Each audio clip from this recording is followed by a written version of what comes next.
Bonsoir très chers compatriotes gabonais, en vos rangs, grades et qualités respectives.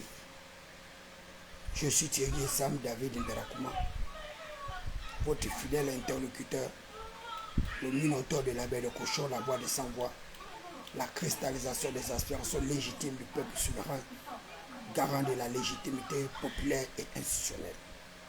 Président actif de la jeunesse insoumise, vice-président porte-parole des États généraux de quartier sous-intégrés, chargé de la réponse de la coalition août 2025 pour briscoter Oligégema. Ça c'est juste le titre que je voudrais vous entretenir cette nuit sur les grands dossiers du ministère de la Justice, garde des Sceaux. Cette émission qui a été initiée par les pouvoirs publics qui nous permet justement de suivre l'évolution politique, économique et sociale de notre pays. Je viens d'une émission à Gabon 24 où j'ai été interrogé avec un directeur justement de notre système éducatif.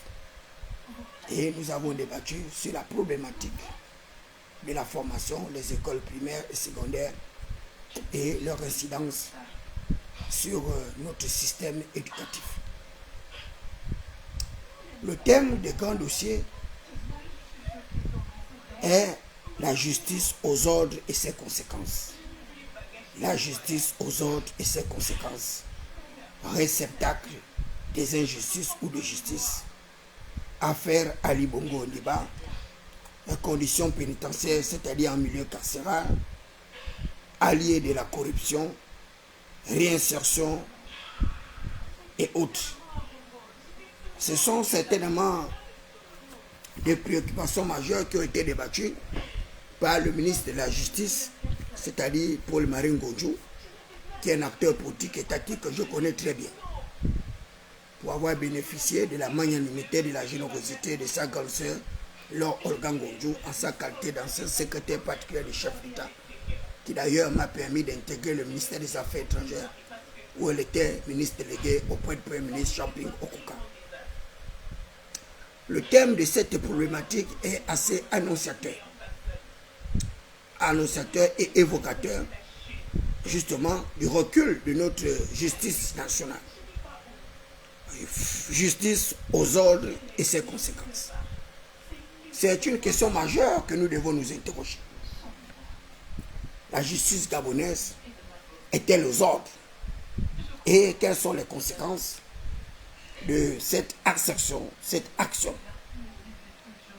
Je voudrais prendre pour premier axe pour faire une démonstration majestueuse que la justice gabonaise est aux ordres.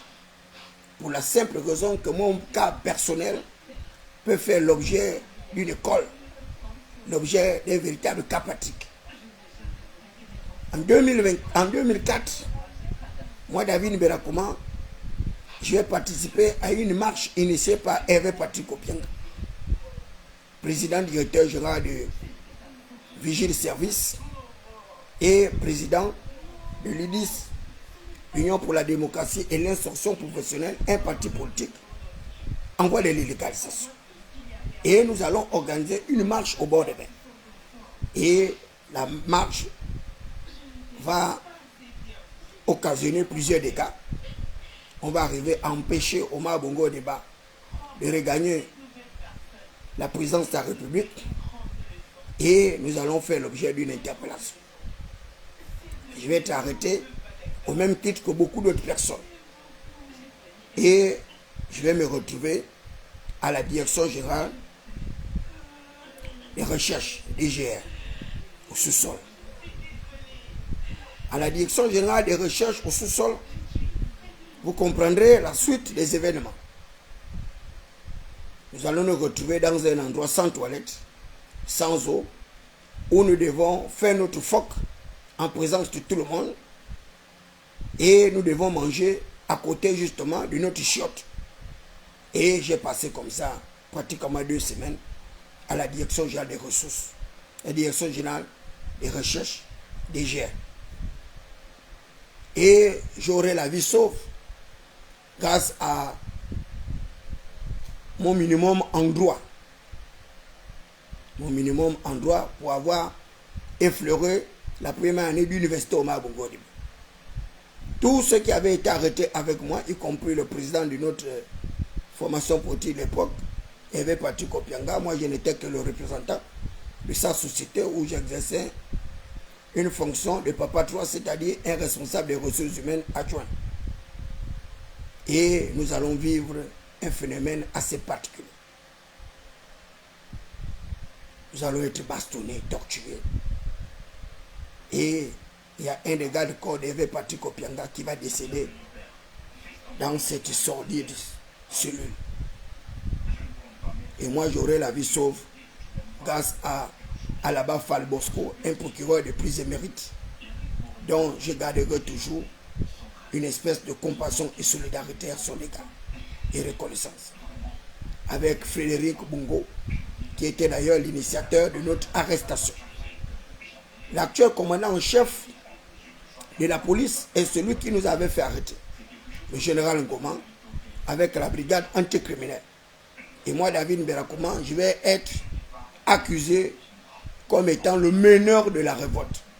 Écoutez bien le chef d'accusation, meneur de la révolte. Et je vais être trimballé comme ça.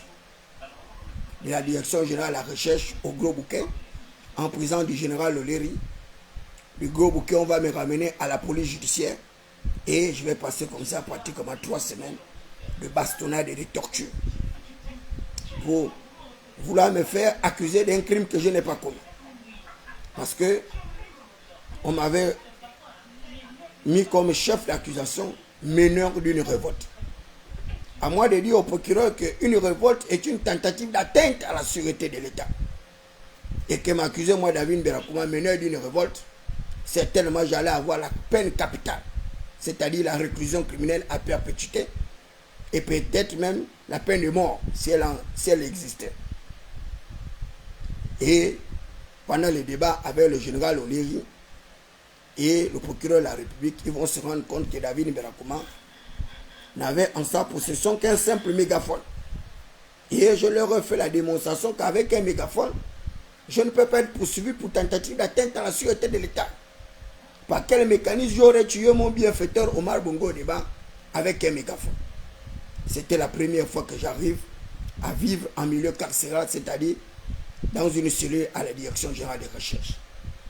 J'ai gardé un très mauvais souvenir de ce lieu macabre parce que l'avantage avec moi, c'est que le Seigneur m'avait averti qu'il allait m'envoyer dans une cellule pour m'acquérir des conditions de vie dans lesquelles les gens se trouvent là-bas.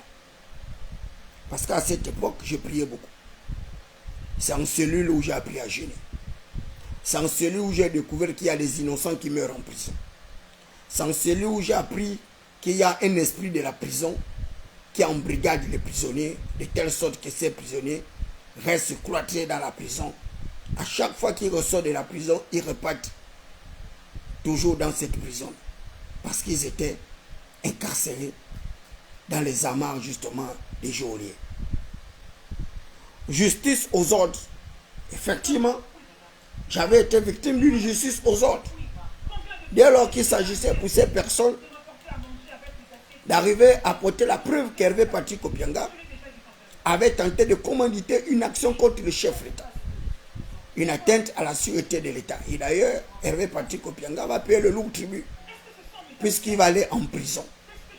Et il va également être victime de l'isolation, comme l'a vécu Brice Lacrue Chelenga, avec beaucoup de membres de sa formation politique et beaucoup de membres de la direction générale des vigiles de service. Moi, David Mberakouma, je vais avoir la grâce d'être sorti de ce milieu carcéral où j'ai vécu pratiquement 3 semaines. Je vais sortir de là totalement transformé, avec une espèce de révolution intérieure, avec une espèce de prise de décision nouvelle. Et je me suis juré de me battre corps et âme pour pouvoir défendre les personnes vulnérables. La justice aux ordres, oui. Nous avons vu le prince Eyuga, Brice Lacrue Chelenga, qui a été victime d'une véritable machination au sommet de l'État. Brice Lacuche Alianga, que nous avons tous connu. Ce personnage avec qui j'ai partagé les derniers moments avant le départ d'Ali Bongo Ondimba à Riyad en Arabie Saoudite. Et c'est moi, David Belakouma, qui avait le micro, qui ai remis le micro à Ali Bongo Ondimba ce jour-là pour faire le bilan du processus électoral enclenché, c'est-à-dire les élections locales et législatives. Ali Bongo Ondimba nous a donné une ferme recommandation de tout faire pour battre Barreau Chambrier dans le 4e arrondissement de la commune de Libreville. C'est ainsi que nous nous sommes retrouvés là-bas au 4e arrondissement, soutenant l'action de Mike Abakounia pour empêcher Barreau Chambrier d'être député du 4e arrondissement de la commune de Libreville. La justice aux ordres, oui. Lacuche Alianga va être victime d'une véritable machination au sommet de l'État. Il va être accusé d'une usurpation d'identité, falsification d'un acte de naissance, alors que Lacuche Alianga, tout le monde le sait, que c'est un compatriote gabonais qui a vécu au Gabon, qui a pu acquérir la nationalité gabonaise dans les formes les plus régulières. Et d'ailleurs, lors du procès de Brice Lacuche Alianga, le magistrat qui avait opéré justement à cette nationalisation de Lacuche Alianga a refusé de se présenter auprès des tribunaux pour que la vérité puisse éclater. On a vite compris que nous étions là en face d'une véritable justice aux ordres. Lacuche Alianga va être condamné à tort. Je dis bien à tort. Alors que lorsque Lacuche Alianga a pu acquérir cet acte de naissance, eh bien, il était très jeune, très gamin. Et d'ailleurs, ce n'est pas les enfants qui arrivent à faire établir des actes de naissance, ce sont les parents. Mais on a refusé à Lacuche Alianga de faire valoir ses droits. On l'a jeté dans une sordide prison. Il a été condamné pour usurpation d'identité et voire même un trafic de naissance. Et dans le milieu carcéral, Lacuche Alianga va être victime de toutes les ignominies, de toutes les inhumanités. Et moi, David Belakouma, pour avoir une exclusivité lorsqu'il est sorti de la prison, il a fait des péchés inconscients pour me recevoir parce qu'il avait reconnu que je m'étais beaucoup battu dans sa défense, dans sa protection. Et il m'a dit que j'ai fait partie des gens qui lui ont sauvé la vie avec le général de brigade. Lacuche Alianga va être victime de toutes les atteintes. Le code, nos canons de droit, notre constitution, la déclaration universelle des droits de l'homme et des citoyens, la charte de l'ONU interdit formellement l'usage de la torture et des traitements inhumains et dégradants. Malheureusement, Lacuche va être victime des traitements inhumains et dégradants, sans compter des tortures à la fois physiques, morales et voire même intellectuelles. Et Lacuche Alianga va vivre un véritable calvaire en étant en prison. Il va être jeté en isolation dans une sordide cellule de je ne sais combien de mètres carrés, et il me racontait qu'il avait pour seul compagnon 2 cafards à qui il avait attribué des noms, et ce sont ces 2 cafards-là qui lui servaient de communication. Il m'a dit qu'il a vécu des scènes les plus difficiles de son existence.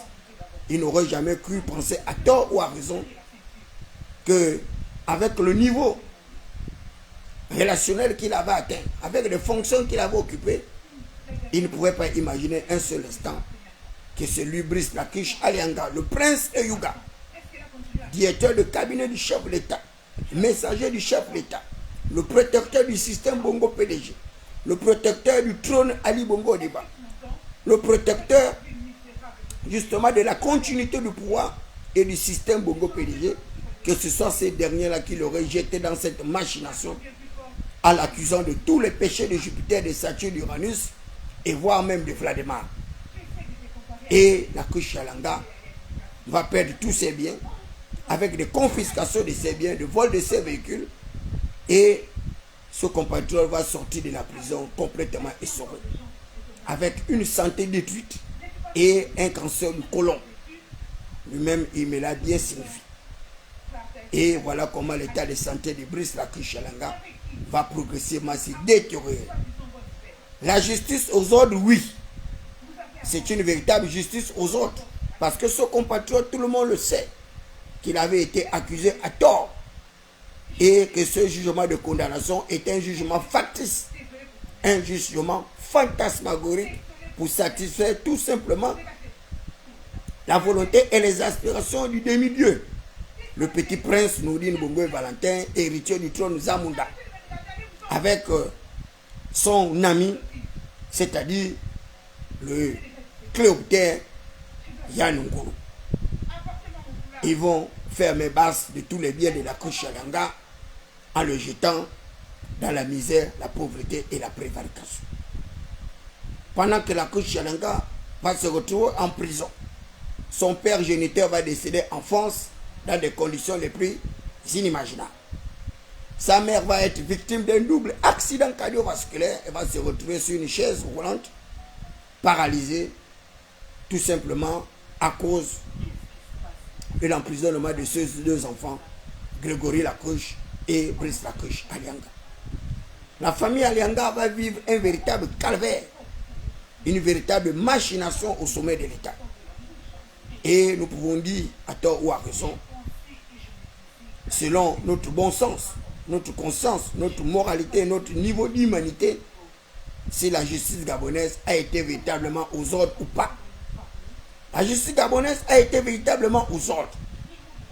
Dans la mesure où, lorsque la Kuche va sortir de la prison, il va encore être victime d'une autre machination judiciaire, avec plusieurs procès en cours, et la Kuchalanga va se retrouver dans nos tribunaux, non seulement malade, mais en train de vivre un véritable calvaire, un chapelet de lamentation judiciaire.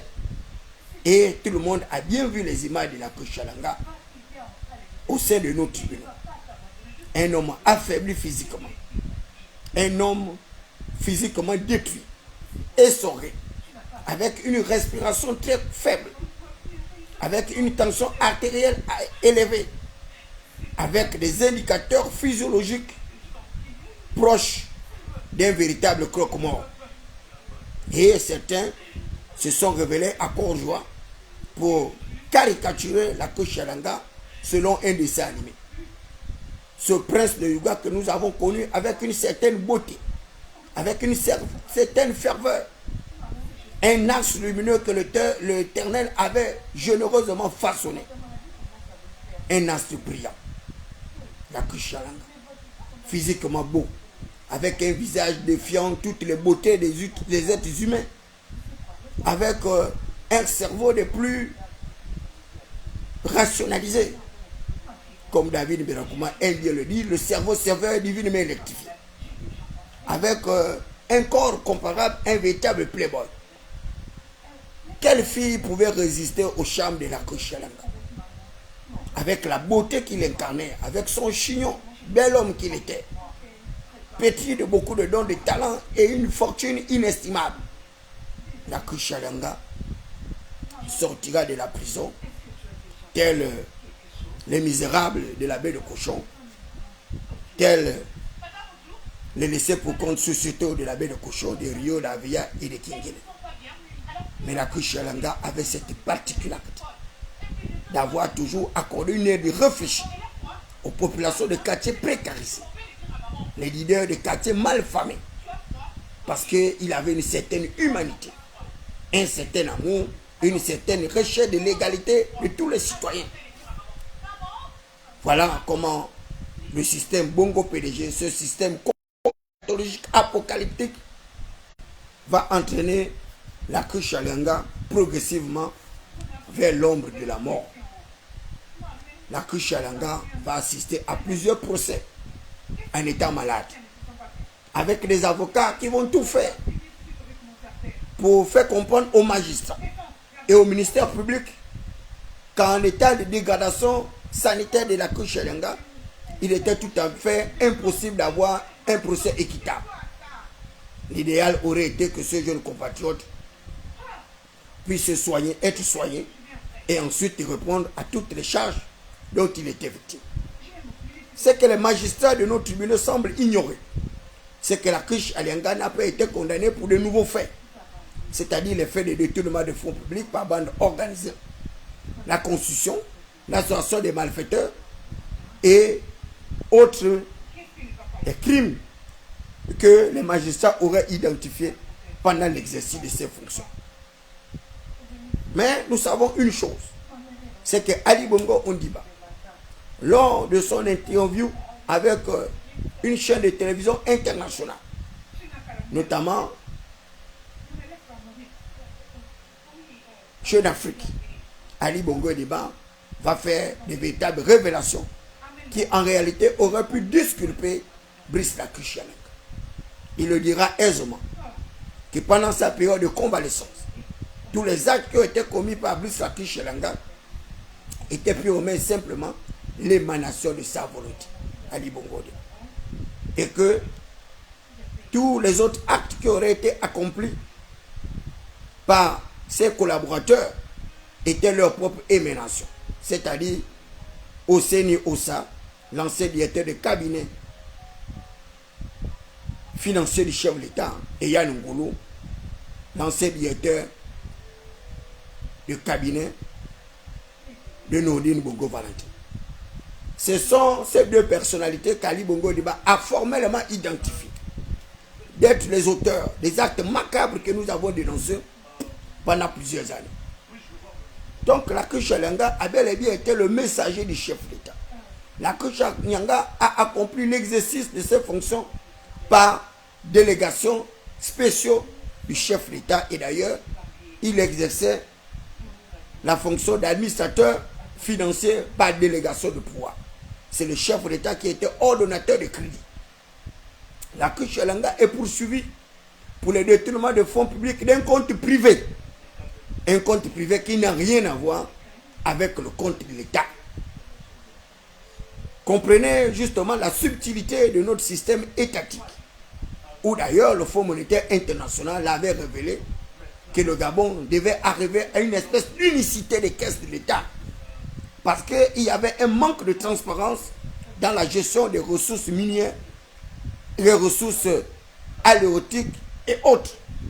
Voilà Ali Bongo Ondimba qui se retrouverait avec un compte privé financé par l'argent de l'État. Et c'est ce compte privé que la Kush Yalanga a dû faire usage par justement l'intervention d'Ali Bongo Ondimba lui-même. Et cet argent lui a permis de nourrir tous les malfamés des quartiers sous-intégrés, d'arriver à mettre en place des politiques publiques porteuses pour lutter contre la pauvreté, pour lutter contre le chômage, pour lutter contre la paupérisation. Et on a tout de même vu des projets de développement à travers nos villes et villages, des projets structurants dans le cadre de la restauration de la route, dans le cadre de la lutte contre le chômage, etc. etc. Tous ces projets ont permis à la Kush Yalanga de désamorcer le processus de la déclaration définitive de la vacance du pouvoir. La Kush Yalanga a été un véritable acteur de développement, un véritable protecteur de la stabilité de notre pays. Et les PDGistes vont récompenser ce jeune compatriote en monnaie de singe. Il va être trimballé devant tous les tribunaux. Et d'ailleurs, le témoignage d'un de ses amis, c'est-à-dire l'ancien ministre du pétrole, ancien directeur général de Sogara, ancien ministre délégué de l'économie, que je ne citerai pas le nom pour ne pas lui faire la publicité, au cours de ce procès, va faire des révélations de taille en disant que le premier témoignage qu'il aurait ordonné comme la Kush étant comme le conspirateur de tout ce qui était fait en termes de détournement des fonds publics, en réalité, la Kush Yalanga n'en était pour rien, mais c'est plutôt la Young Team qui l'avait recommandé, d'ailleurs, à tort, de pouvoir accuser la Kush de tous les péchés de Jupiter, des statues de Vladimir et même de Sherlock Holmes. Voilà deux témoignages suffisamment importants pour que nos magistrats aient une certaine compassion dans la recherche de la vérité à l'égard de la Kush Yalanga. Malheureusement, ils vont se caractériser par un jusqu'au boutisme, un entêtement mettant en péril la vie de la Kush Yalanga. Et actuellement, la Kush Yalanga se retrouve en soins intensifs du côté de la France, où il a eu la magnanimité, la générosité du président gabonais, du chef d'État gabonais, que la Kush Alianga d'ailleurs avait fait venir lorsqu'il était en exil au Sénégal. C'est ce compatriote-là que j'ai toujours considéré comme le héros national, le père de la nation qui va sauver, certainement de manière momentanée, la vie de Brice Lakush Alianga, au point de le faire voyager à travers un avion médicalisé et déjouant ainsi l'entêtement, le jusqu'au boutisme des magistrats qui sont d'ailleurs se sont retrouvés à l'hôpital en ma présence pour continuer à harceler notre compatriote sur une procédure judiciaire où ils connaissent très bien que jusqu'à ce qu'on ait prouvé la culpabilité d'un individu, cet individu est considéré comme innocent. Malheureusement, nos magistrats véreux, nos magistrats à la solde de on ne sait quelle main invisible ont tout fait pour pouvoir entraîner la Kush Alianga vers une certaine désintégration, une certaine désagrégation. À la limite, c'est comme si on cherchait justement à faire mourir ce compatriote pour que la vérité ne soit pas connue du plus grand nombre de publics. La justice aux ordres, oui. L'un des principes de la justice, c'est le principe de l'équité. C'est le principe de la garantie de représentation. La Kush Alianga a donné toutes les garanties de représentation. Il n'a jamais nié sa nationalité. Il a assumé la nationalité gabonaise, sa gabonité, sa gabonitude, alors qu'il avait justement les autorités françaises qui disaient que la Kush était française et qui voulaient tout mettre en œuvre pour pouvoir le protéger, y compris l'ambassadeur de France au Gabon. Mais la Kush Alianga a tenu mot de cul sur le principe de sa génétique moléculaire en disant qu'il était gabonais, qu'il devait tout ce qu'il a pu avoir au peuple gabonais, à ses dirigeants, et que par conséquent, il est hors de question pour lui de renoncer à sa nationalité. La Kush Alianga s'est envolée en France dans des conditions les plus difficiles. Nous osons tout simplement croire que l'Éternel, le Dieu des armées, le Dieu juge, le médecin des médecins, le souverain, qui opère toutes choses selon le conseil de sa volonté, grâce à la chirurgie esthétique médicinale céleste, la Kush Alianga va retrouver progressivement son état de santé et afin qu'il puisse venir répondre de toutes les accusations dont il fait l'objet. La justice aux ordres, oui. Je connais un jeune compatriote gabonais qui est actuellement en prison pour un vol aggravé. Un vol aggravé dont les preuves d'aggravation n'ont jamais été prouvées. Et ce jeune compatriote est à 13 ans d'incarcération à la prison centrale de Libreville, sans aucun jugement, sans aucune possibilité de remise en liberté. Et lorsque la Kush Alianga est sorti de la prison, il m'a dit clairement, moi David Berakouma, qu'il avait un véritable combat à mener contre les incarcérations arbitraires, parce que plusieurs sont des détenus en prison qui ont pratiquement purgé leur peine, même qui malheureusement ne sont toujours pas sortis de la prison. Donc la surpopulation en milieu carcéral est la conséquence de la rigidité, la morosité, la désaffection justement de nos différentes cours. Un des principes fondateurs du droit dit qu'un juge qui refuse de juger commet un déni de justice. Malheureusement, vous avez des milliers de personnes qui sont en prison sans jugement, violant ainsi les principes justement de la présomption d'innocence, et ces personnes sont incarcérées à tort. C'est une espèce de confiscation de leurs droits et libertés et garanties constitutionnelles, et c'est vraiment dommage. Et je voudrais attirer l'attention du chef de l'État, le président du Conseil supérieur de la magistrature, le garant des institutions, sur la nécessité de restructurer, de moderniser justement nos différents tribunaux, arriver à dépoussiérer la justice gabonaise parce qu'elle est véritablement aux ordres. Et ce n'est pas moi qui arrive à confirmer cette assertion.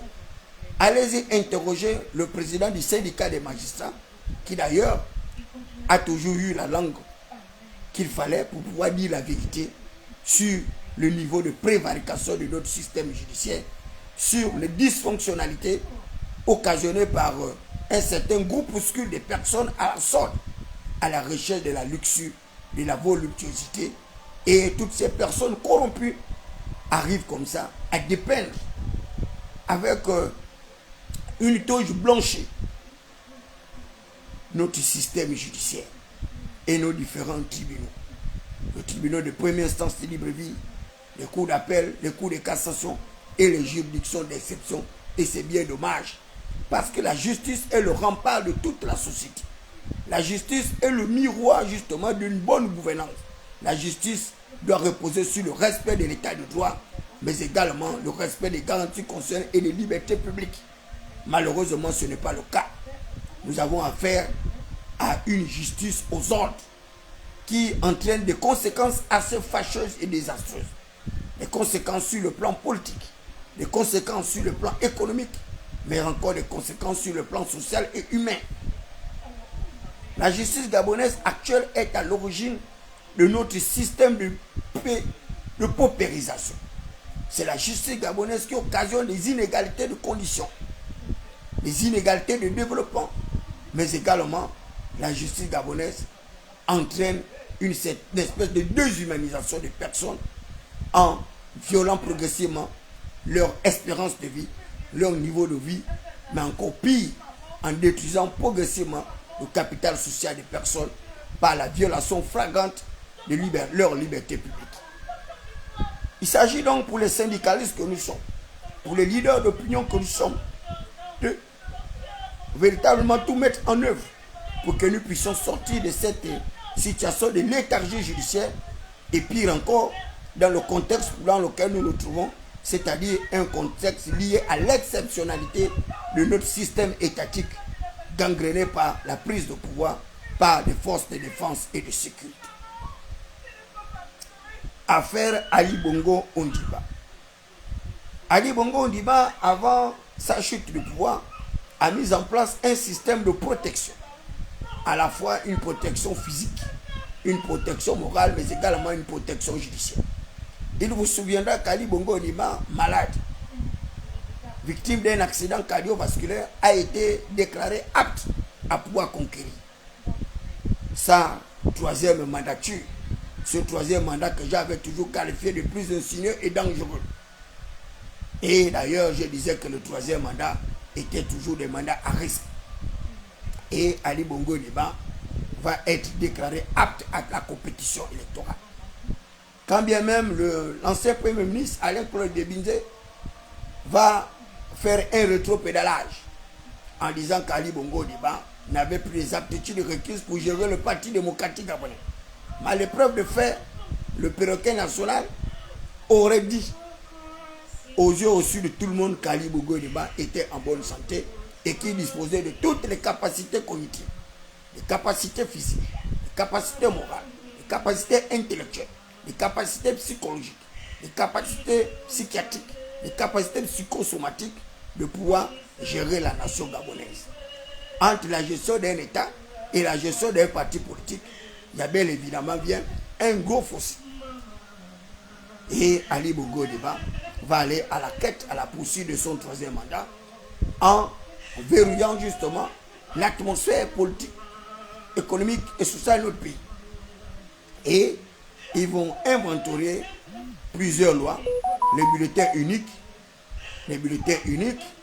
Ils vont arriver à voter des lois sur la dépénalisation, voter des lois sur l'absence de séparation du pouvoir. Donc Ali Bongo Ondimba va arriver à nommer une partie de la chambre bicamérale et toutes ces propositions ont été rendues possibles par celui-là qu'on veut qualifier aujourd'hui des véritables protecteurs des droits et libertés, c'est-à-dire Alain Claude Debinze. Et c'est bel et bien regrettable pour les auditeurs, oublier les amnésiques justement de notre situation politique, économique et sociale. Ali Bongo Ondimba va s'en tirer à bon compte parce qu'Ali Bongo Ondimba va avoir une immunisation même après la perte du pouvoir. Et c'est encore Alain Claude Debinze qui va mettre en place un véritable arsenal juridique de protection d'Ali Bongo Ondimba, mais également de protection des anciens ministres, Pour la simple raison que dès lors qu'ils auraient passé 2 ans à la tête de la primature, eh bien, ces gens-là se tireront à bon compte avec un revenu de plus de 120 millions de francs CFA par an, c'est-à-dire 10 millions de francs CFA par mois, avec tous les privilèges qu'il faut par rapport à leur situation.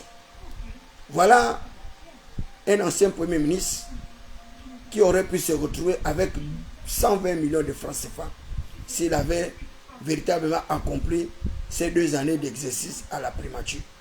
Malheureusement, il en fera 8, c'est-à-dire 8 mois. Alain Claude Biebinze ne pourra jamais bénéficier de sa retraite d'ancien Premier ministre. Aujourd'hui, c'est lui qui est le chantre de la bonne gouvernance, qui est le chantre de la lutte contre la paupérisation, qui est le chantre de la diversification de l'économie. C'est lui aujourd'hui qui est le héros de la protection des libertés et garanties constitutionnelles, alors que c'est encore lui et toujours lui et encore lui qui avait dit que les Gabonais vivaient au-dessus de leurs moyens et que les Gabonais d'ailleurs devaient espérer contre toute espérance. Ils ne devaient pas voter les projets de société, mais ils allaient voter par la foi. Donc une ferme assurance des choses qu'on espère, mais non pas une démonstration des choses à venir. Le perroquet national. Aujourd'hui, il est en train de faire du CTRI son véritable punching ball par des périphrases, par des distractions, par la recherche justement de l'assentiment d'un certain nombre de laissés pour compte sociétaux, des marginaux, des exclus de la croissance économique, ceux-là qu'il a d'ailleurs lamentablement jeté dans le tourment de la pauvreté, de la misère, réduisant ainsi leur espérance de vie et leur pouvoir d'achat.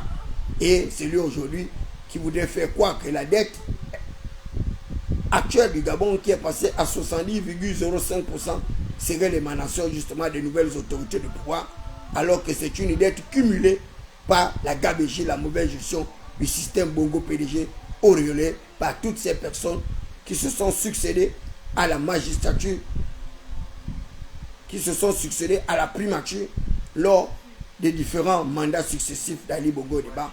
14 ans à la tête de l'État gabonais, 14 ans de gabégie, 14 ans de mauvaise gestion des ressources humaines, 14 ans de frustration, 14 ans de détournement de fonds publics par bande organisée, 14 ans de haute trahison, 14 ans de détérioration justement des termes de l'échange, 14 ans de baisse progressive de l'espérance de vie du peuple gabonais, 14 ans de misère pour le peuple gabonais, sans avoir accès à l'eau potable, sans énergie, sans avoir accès à l'éducation, sans investissement dans la formation professionnelle, sans investissement dans le logement.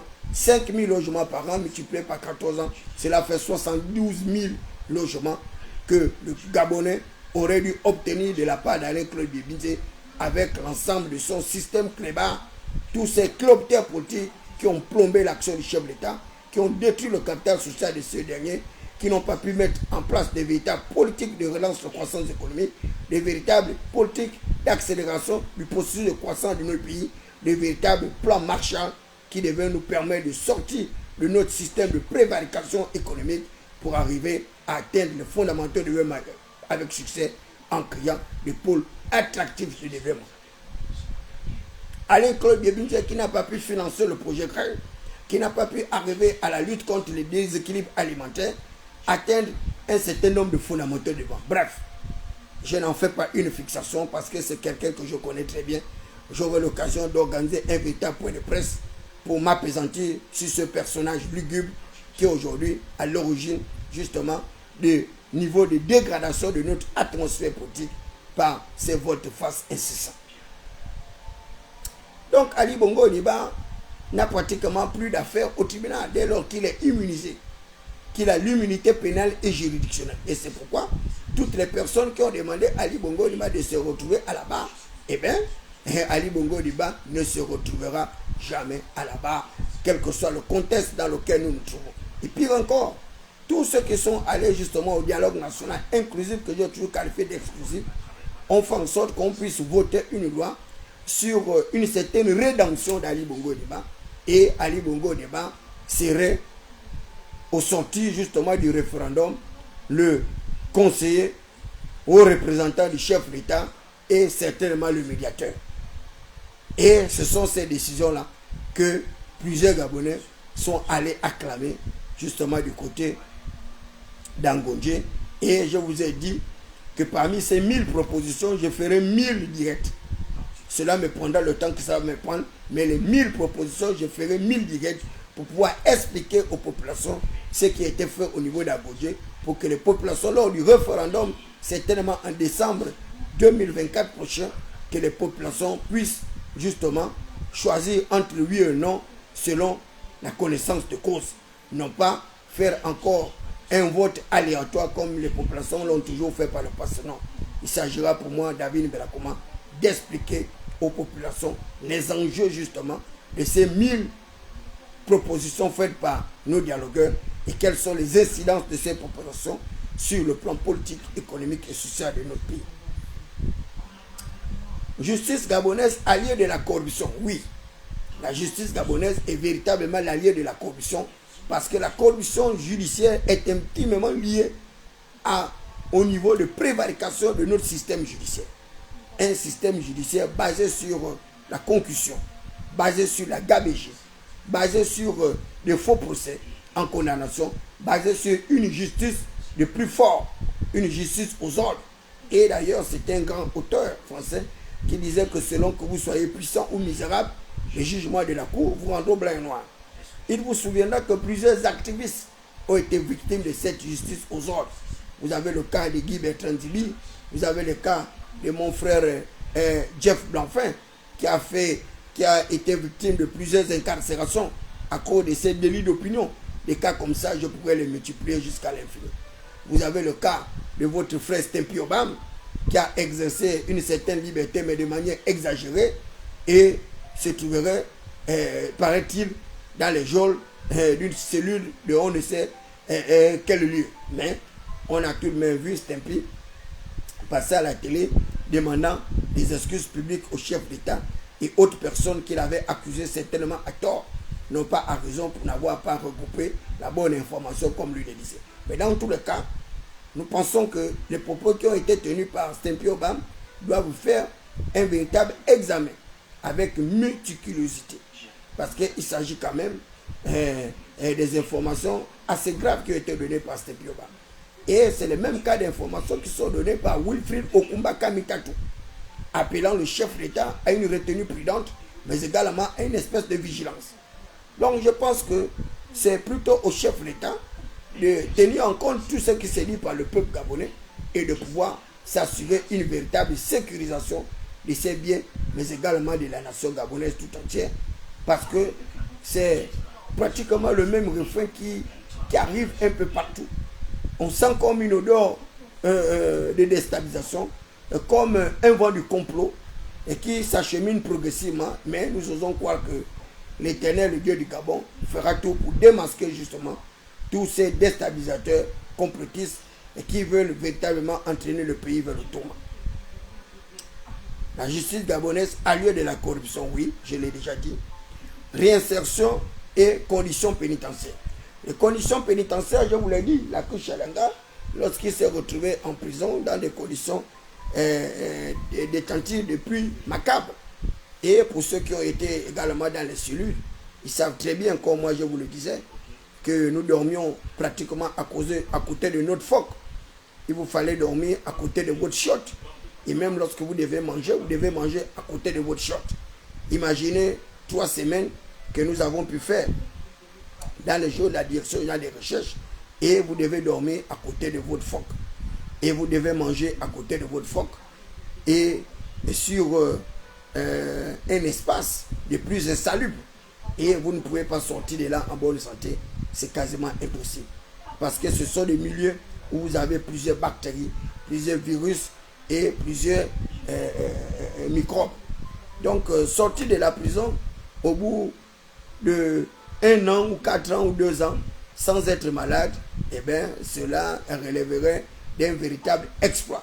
Donc, les conditions de vie en milieu carcéral doivent également être améliorées parce que dans les prisons, je vous l'ai dit, qu'il n'y a pas que des véritables acteurs de tous les crimes qui leur sont reprochés. Il y a également des personnes qui n'auraient pas commis de véritables actes qu'on leur reproche, mais qui malheureusement, à cause des erreurs judiciaires, se retrouveraient en prison à tort. Pire encore, si vous avez affaire à des nantis, à des puissants, à des plutocrates émergents, à des aristocrates, à des bourgeois, à des gérontocrates et aux féministes émergents, eh bien, il y a très peu de chances pour vous de pouvoir gagner un procès dès lors que ces gens-là auraient décidé justement de vous faire payer durement votre impénitence ou bien votre déloyauté ou bien votre intransigeance.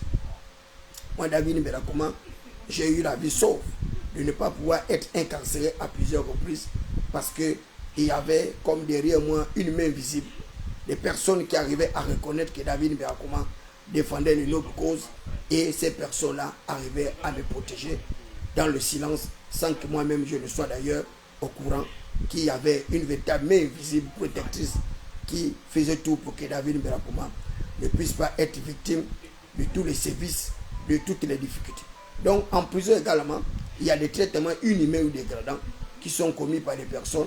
Il faut également faire en sorte que tous les détenus ne puissent pas justement être victimes de toute cette inhumanité, de toute cette rage, de toutes ces conditions qui arrivent à tout faire pour tuer le moral des personnes. Les prisonniers sont des personnes comme vous et moi. Ces personnes-là ont besoin d'être respectées. Leurs droits ne doivent pas être violés. Et ils ont le droit à la santé. Donc, ils doivent être soignés en étant malades. Ils ont le droit à la protection de leur intégrité physique, de leur intégrité morale, à la protection de leur dignité. Parce que ces personnes qui sont en attente de jugement, elles peuvent se révéler être libres et ils auraient perdu comme ça plusieurs années d'incarcération inutilement. Il vous souviendra que le maire de Libreville, le maire Zéléandre, a été incarcéré également en prison. Et jusqu'à présent, personne n'a pu apporter la preuve de tous les actes dont il était accusé. Et pourtant, il a perdu son poste d'emploi de maire de Libreville. Il a été jeté dans la prison la plus abjecte et sauvage. Il a certainement perdu beaucoup de biens comme les autres. Et aujourd'hui, il se retrouve libre. Et qui va payer toutes ces atteintes à l'honneur, toute cette déstabilisation de ce père de famille avec sa famille? Vous voyez combien de fois la prison est un milieu dont nous devons redouter. Je terminerai cette analyse par les conditions. Bon, les conditions en milieu carcéral, je vous ai déjà dit, ce sont des conditions assez déshumanisantes. Ce sont des conditions éprouvantes. Parce que vous restez en prison, en privation de liberté, certains sans contact avec leur famille, avec leurs enfants. Et lorsque vous restez longtemps comme ça en prison, comme mon frère Patiché qui a été condamné à 15 années d'emprisonnement, eh bien, cela va se révéler difficile pour des personnes qui n'ont pas le moral. Et c'est pourquoi je voudrais encourager toutes ces personnes qui sont en détention préventive, toutes ces personnes qui sont incarcérées injustement, toutes ces personnes qui souffrent le martyre de nos magistrats, de nos juges véreux, de notre justice à la sorte, cette justice qui n'arrive pas à véritablement lire le droit, cette justice qui nous étouffe comme du chapeau de plomb. Je leur exhorte de résister, de ne pas se laisser mourir, de suivre la trace de la Kuchalanga qui est restée debout, malgré toutes les victimisations, malgré toutes les frustrations, malgré toutes les discriminations dont il a fait l'objet. La Kuchalanga est restée debout. Restez debout, soyez des personnes insoumises, soyez des personnes déterminées, parce que la vie a plus de valeur pour vous en étant dehors qu'en étant en prison. Et toutes ces personnes qui sont de la prison ont justement besoin d'un processus de réinsertion professionnelle. Il y a des jeunes compatriotes qui arrivent en prison très jeunes, ils en sortent avec des peines privatives de liberté et lorsqu'ils sortent de prison, se retrouvant ainsi abandonnés de leur famille, ils retrouvent encore leurs anciens compagnons de prison et ils arrivent encore à commettre les larcins et ils repartent en prison. Et cela devient pour eux comme un effet tourneveur, comme si ces gens-là tournaient en rond. Ils partent, ils ressortent, ils repartent. Parce que lorsque vous êtes en prison, eh bien, vous découvrez d'autres prisonniers ayant commis beaucoup d'affres. Si vous êtes parti en prison pour avoir volé un portable, il y a de fortes chances que vous retrouvez quelqu'un qui était condamné pour fausse monnaie un autre que vous aurez retrouvé pour assassinat, un autre que vous aurez retrouvé pour braquage, d'autres pour falsification. Donc tous ces liens, toute cette collégialité de personnes macabres, de personnes malveillantes, va former en vous un autre moral de prisonnier. Et si vous n'avez pas cette capacité de résistance, cette capacité de révolution intérieure pour pouvoir vous battre pour votre avenir, pour pouvoir vous battre pour une certaine affirmation de la personnalité que vous êtes, que vous aimeriez détruire pour revêtir un être nouveau, malheureusement pour vous, vous n'arriverez pas à sortir. Je suis Thierry Sam David Berakouma, le minotaure de la baie de Cochon, la voix des sans-voix, la cristallisation des aspirations légitimes du peuple souverain, garant de la légitimité populaire et institutionnelle, président actif de la jeunesse insoumise, vice-président porte-parole des États généraux des quartiers sous-intégrés, chargé de la riposte août 2025 pour Brice Côté Oligui Nguema, frappé du sceau du savoir et l'onction de la faculté, cerveau divinement électrifié. Je vous exhorte, très chers compatriotes gabonais, de garder le cap. Je vous exhorte de garder le cap. Ne faites pas comme certains compatriotes qui arrivent à caricaturer les nouvelles autorités actuelles. Brice Côté Oligui Nguema a été clair. Tous ceux qui ne suivront pas la discipline seront disciplinés militairement. Nous sommes dans une période exceptionnelle.